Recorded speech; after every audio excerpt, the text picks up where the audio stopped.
अपने सभी के सहयोग बा।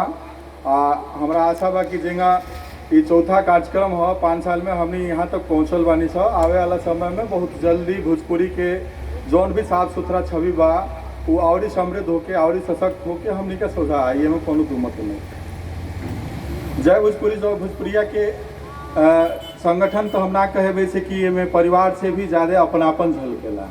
तो ये वास्तव में परिवार है, ये परिभाषित कैलस कोरोना काल में।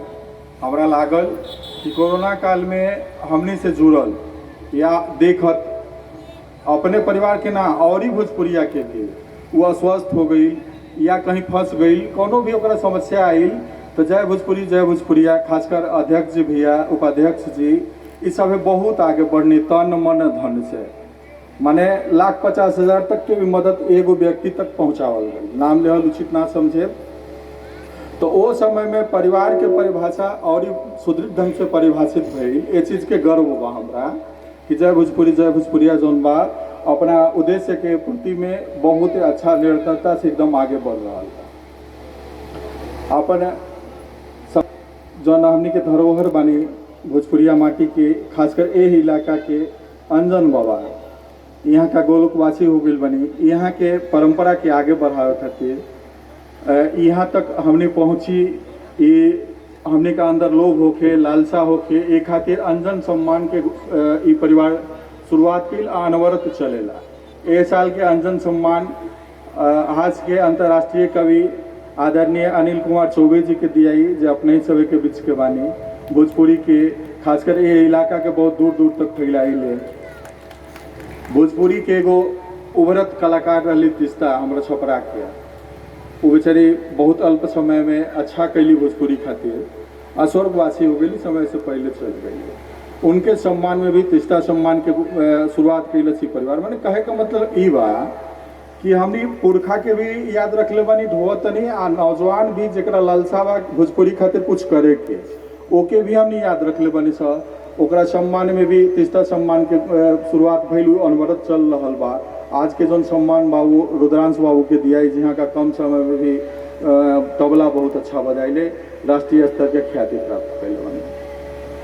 सबसे बड़हन चीज ई बा कि बहुत जानकार लोग कहले कि कोनो भी भाषा के समृद्धि में साहित्य के बहुत बड़े योगदान होला। तो हमनी के जौन बोलत तनी से ये तो जरूरी बढ़ले बा लिखाओ जो संचित होको दूर दूर तक जाओ। एले परिवार एगो ई पत्रिका निकालेला सृजन जौना के चौथा साल चलता। सृजन अपना देश में के अनेकों राज्यों में होते हुए विदेश तक के लोग भी पढ़ेलन। आज 4 साल से वो अनवरत आ रहा बा, बहुत बढ़िया क्लेवर में आवेला।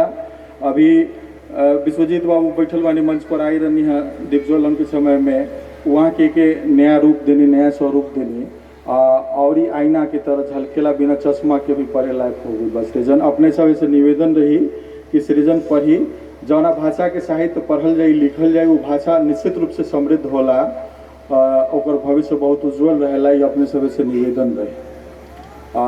खासकर हर आदमी से हमारी विनती बा, हर भोजपुरिया से कि खाली भोजपुरी कैला से भोजपुरी ना बढ़ी, भोजपुरी के मान्यता ना मिले। भोजपुरी जिए के पड़ी, भोजपुरी बोले के पड़ी, लिखे के पड़ी, पढ़े के पड़ी, यहाँ तक कि भोजपुरी खाए के पड़ी, भोजपुरी पहने ओढ़े के पड़ी, तब भोजपुरी हमनी हो तो भोजपुरी नहीं खेन जी। बाल बच्चा अनवरत चलो हमनी के बाप दादा बोलत रहे, हमनियों के बाल बच्चा बोलो। एक खातिर तो माहौल बना के रखे के पड़ी परिवार में समाज में। तो विनती रही कि भोजपुरी जी ही सब है। आगे बहुत लोग का बोले के बाप साहब बोली जय भोजपुरी।